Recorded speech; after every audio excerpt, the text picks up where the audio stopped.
So thank you for having me. I think it might be my third event, actually. One here and then one in your group. But I did live in Hackney between 84 and 2000. So I live now in a very different, very obscure village in the middle of nowhere. But my sister still lives in Hackney, so I feel very connected. And this novel is actually set, the places I chose to set it were very much the ones I knew, but it was set before I was born. So, for example, the Frampton Park estate, where I did live for a long time, and Well Street. But I was looking at that in the 50s, just after the war, when it was a new estate, was actually considered quite glamorous. People got their own loos for the first time, and their, private bathrooms when they'd had a public bath. So by the time I lived in the Frampton Park estate in the 80s, it was very run down. It was a squat, actually, that I lived in. But it was quite interesting to look at how that had differed. And so things like, there's a scene set round here, very much Bethnal Green area, St John's Church, up the road. Actually, there's a York Hall scene that I lifted and moved to Marshall Street Baths in Soho for private reasons. If you've read the novel, you might figure out what they might be. But anyway, so that's what I tend to do. I've lived in Yorkshire, Essex, Staffordshire, London, and now Cambridgeshire, I suppose. So the place where the novel is set is very important to me and is a big part of my thinking when I start. And I was very keen, I think I've set 2 novels in Hackney, to kind of return to Bethnal Green and the East End. Lucky Bunny is the story of Queenie Dove, who's born in 1933 in Poplar into a criminal family. There's no other way really to describe it. And like a lot of my work, the thing I was looking at, I think it's a theme that obsesses me, and I'm probably not done with it yet, was this idea of what makes us who we are. Is it nature, nurture, environment? Do we have free will? How do we get to be who we are? And actually, I just think I was interested in that as a child. I remember trying very hard to ask my parents and my teachers that question, and my parents felt very challenged if you asked them anything troubling or philosophical, so they never really answered. My teachers were a bit keener. But, I think unless you have a very fixed religious belief or you're very clear about that, it is an interesting question, what makes me who I am, and how much of it might be just me, or any of it. Is it, in fact, all environment, all genetics? I don't know. So I think this carries on that theme. So I looked at someone whose life was hard. Queenie is convinced she's a lucky bunny, but I don't assume that the reader is. She's born into a family where they have nothing, and her father is sort of very intermittent character, bank robber, some of the time, spend some time in jail. Her mother's an alcoholic. I don't think I'm spoiling it for you if I tell you the beginning, or maybe some of you have read it. You'll hopefully be able to ask me some questions about it. But I kind of want to look at the idea that she believes she's lucky. She has a tremendous optimism, which she inherits from her nan, and that never fails her, despite everything. And I'm quite intrigued by that resilience, which I would say is a trait I very much admire. And my own nana, who was a sort of very different figure, Geordie, miner's widow, but had that quality, and it's always one I've loved, of someone being able to still bounce back whatever hand life deals them. So the bit I'm going to read you is, just to quickly try and bring you up to date with where I'm starting, is Queenie discovers early that she has this one great talent, and she's a skilled thief, really. There's no other way to put it, which she's either inherited or learned. And so, not surprisingly, she ends up in various sorts of trouble. And at this point in the novel, she's had her first experience of an approved school, which is kind of the equivalent of Borstal for girls. But I'm going to read you a little bit because it's actually set round here. And it's looking at her life as she begins, I suppose, as a young adult. So she's 17 at this point, and it's called My Apprenticeship. That, then, was my education. I was about 17 by the time I got out, and I'd learned plenty. The girls in the young offenders place found it hilarious that I was still a virgin, and had loads of suggestions for how to put that right. The way they talked, like Stella, I realised that it was unheard of for a girl like me not to have been interfered with by somebody. Gloria and Beatty and the other green bottles must have been protecting me. I mean, Sly Roger, and others besides. I couldn't wait to meet up with Stella again, and best of all, with Bobby. That's her brother. He'd been let out a few months earlier. The year was 1950, and boys were looking different, a sort of American style. You know, cut-back collar with large knotted tie, Boston slashback haircut, and a housecoat jacket in light fawn, normally with brown flannels to match. And there were dance halls everywhere, with jiving, and no one over 25. A few American stragglers left over from the war, and coloured men. There was rationing. That was a shock. I thought it would be over by then. But things had changed, and so had I. Despite all the terrible bread, cubes of cheese, sweet tea, and stew with big lumps of pork fat in it, I got myself a figure. I've never been one of those women who looks at herself in the mirror and takes everything apart. Critical, you know. What a waste of time that attitude is. Young girls today make me sorry for them, always dissecting their own bodies, like they're one of those maps of a cow in a butcher's shop. Me, I take my lead from Gloria. I look in the mirror, slap my lovely fat behind, and say to myself, yep, Queenie, looking good. I had a tiny waist, just like Scarlett O'Hara. If I pulled the tape, it read 18 inches. I suddenly had hips, which made the fabric of my dress stretch in these sexy creases across the thighs. I always wore these bras that Gloria showed me, conical numbers, pointing them like missiles. Well, it made me laugh to see men's eyes pop, even the nice ones. They just couldn't help themselves. Bobby could hardly believe it was me that time when I came back home and we went to our favourite cafe on the Bethnal Green Road to celebrate. I saw at once that he'd changed too. I didn't know what to say about it. Maybe it wasn't a change exactly, but a certainty, a solidifying of something that had been there all along. Or more likely it was just that I understood more. You know, I'd learned more after my time inside, learned that such things existed. Queenie, he says, would you look at you, all grown up. He gives me an awkward hug, and that's as much acknowledgement as we make about the years we spent apart. But he's beaming at me, smiling and smiling, and he has a soft dark shadow across his top lip, his first trace of a moustache. I tell him, I've got loads of stuff for you at Lauriston Road. Did Annie show you? A blue shirt. But I suppose it would be too small for you now, and maybe they chucked them out. Don't worry, I've got this mate. He can get me anything like that.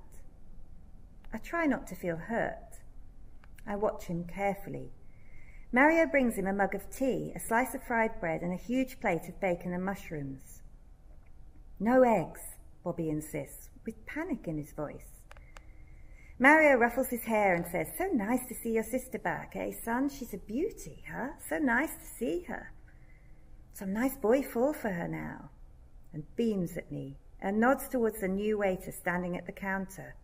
Someone like my nephew, my Tony, shouts Mario, while the bloke he's pointing at stands behind the stacked plates with his black silky quiff, shoulders stiff with his attempt to ignore his Uncle Mario's words.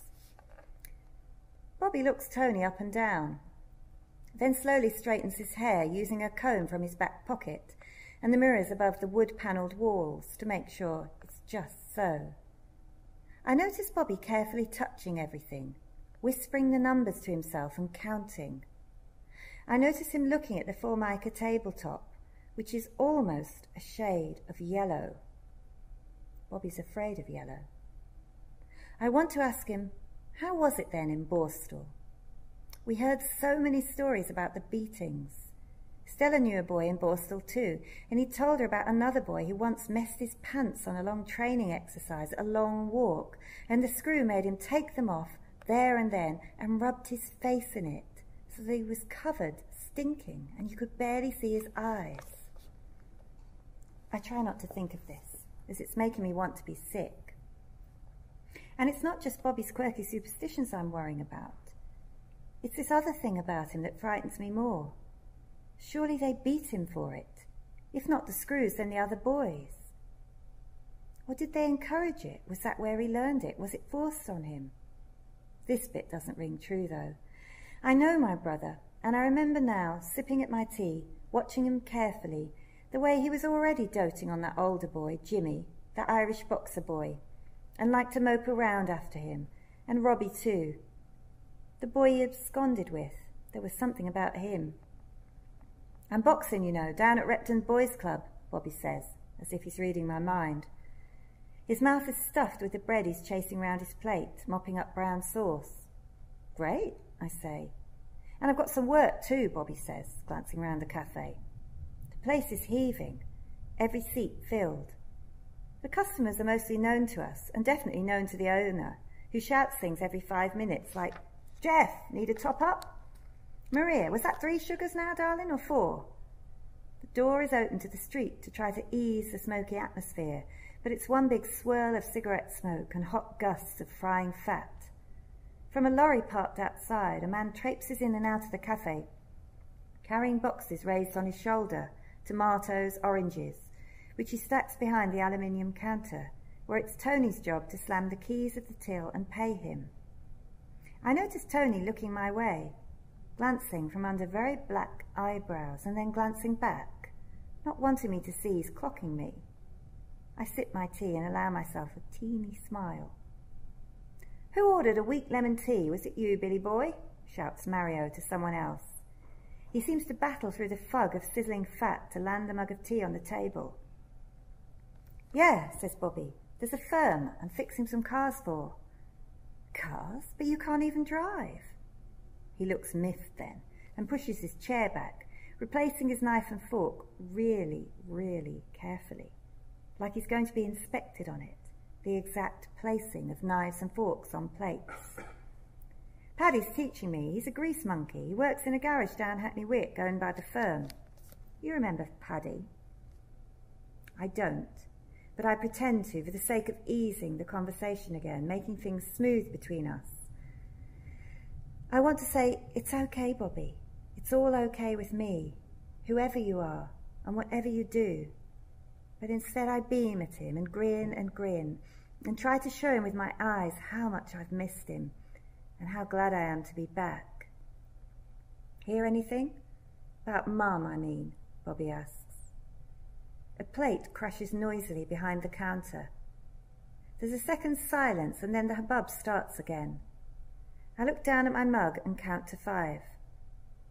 I don't know about you, Bobby, but I get by not thinking about Mum, not wanting to hear anything about her.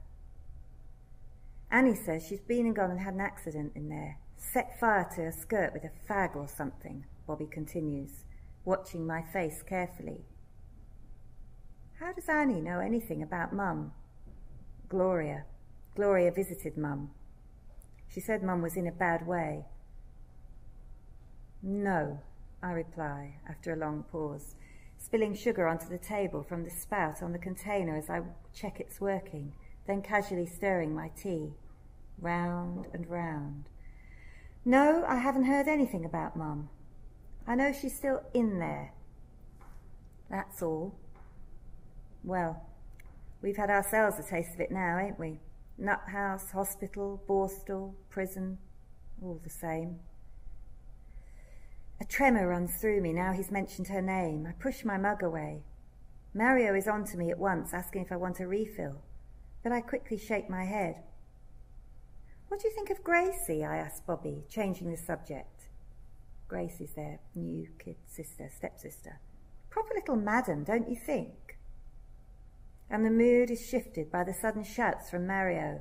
Old Bill's outside, everybody. Everyone parked nicely? Everybody all righty? Bobby and I take it as our cue to get up and leave. Okay, I'll leave it at that bit and just talk a tiny bit about the research, and then hopefully you might have some questions for me. I wonder if you recognise that's the cafe, obviously, up the road on Bethnal Green Road, which I used to go in frequently.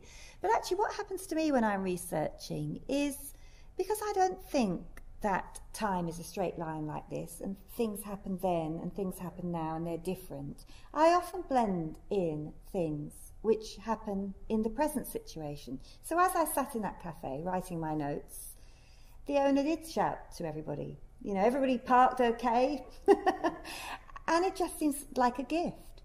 And actually, to me, research into the past always connects me to the present in a way that is very surprising. I think obviously things are different and things have changed, and when you read tomes about the 1950s or historical books, you get a sense of that.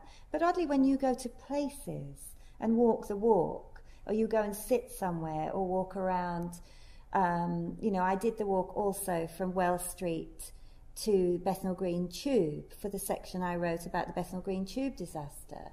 And I walked some of the way with my eyes closed, thinking, how would it be in the blackout? What would this have felt like? And I actually think that research is much more vivid and interesting for a writer when it's to do with place and going there, because things have...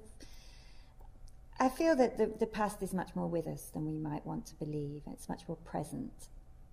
But also, I suppose the other thing that happens in my work, I mean, this is my 7th novel. Lots of them are based on true stories and quite a heavy amount of research, is that I suppose I didn't start out with an idea that I wanted to impose my story on the world. Like I had a fixed story, this is how the world is, and I'll make that suit my shape. It's much more like a documentary filmmaker's interest in how is the world when I look at it closely.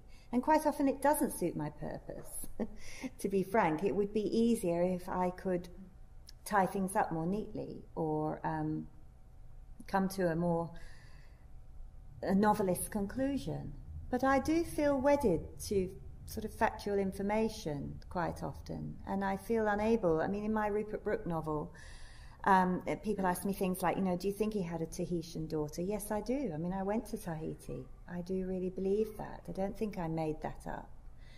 And if I'd found when I went there something that contradicted it, I would have put that in. I would feel obliged to. I had a sort of weddedness to fact, much more than novelist friends of mine that I know who feel freer to change things if it doesn't suit them, which in a funny way I think is the more natural position. I'm a bit puzzled by my own one, but I can't seem, after all these years, to alter it.